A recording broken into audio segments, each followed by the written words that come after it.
मारा गेছেন বিচারপতি মানিক।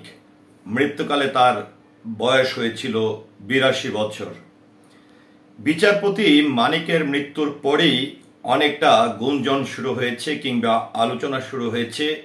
আমরা বিভিন্নভাবে সামাজিক যোগাযোগ মাধ্যমে দেখছি, অনেকেই শোক প্রকাশ করছে ফেসবুক স্ট্যাটাসের মাধ্যমে।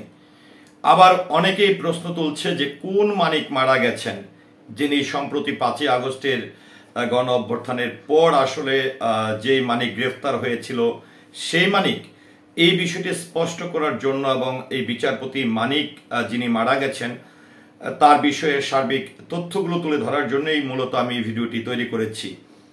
তো যাই হোক, এই মুহূর্তে আমার হাতে আছে দৈনিক কালের কণ্ঠ পত্রিকা, যে তারা যে সংবাদটি প্রকাশ করেছে ২৬ মে ২০২৫-এ তারা হেডলাইন দিয়েছে বিচারপতি মানিক মারা গেছেন।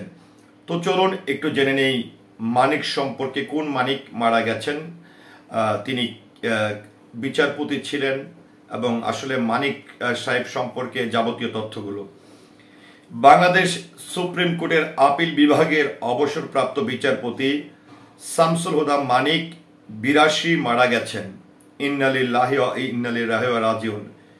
রবিবার রাত 11:30টায় ঢাকার ইব্রাহিম মেমোরিয়াল কার্ডিয়াক হাসপাতালে বার্ধক্যজনিত কারণে তিনি ইন্তেকাল করেছেন।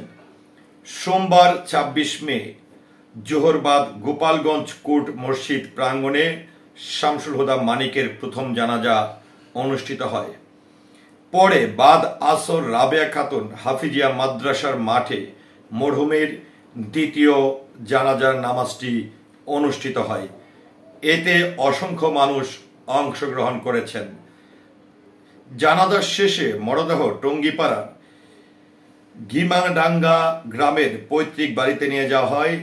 সেখানে সন্তান ও স্বজনরা শেষবারের মতন তাকে বিদায় জানান। পরে পারিবারিক কবরস্থানে রাষ্ট্রীয় মর্যাদায় দাফন করা হয়।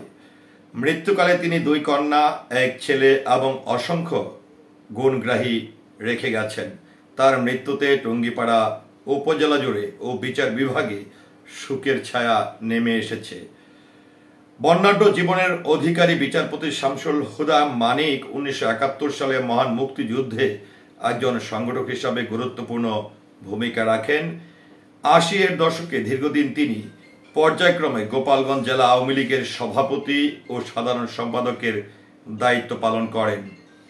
এরপর তিনি গোপালগঞ্জ জেলা পরিষদের চেয়ারম্যানেও নিযুক্ত হন। ১৯৯৬ সালে আওয়ামী লীগ সরকার গঠন করলে তিনি হাইকোর্টের বিচারপতি হিসাবে শপথ নেন। আপিল বিভাগের বিচারপতি হিসাবে অবসর গ্রহণের পরে তিনি দীর্ঘদিন শ্রম আপিল ট্রাইব্যুনালের চেয়ারম্যান হিসাবে দায়িত্ব পালন করেন।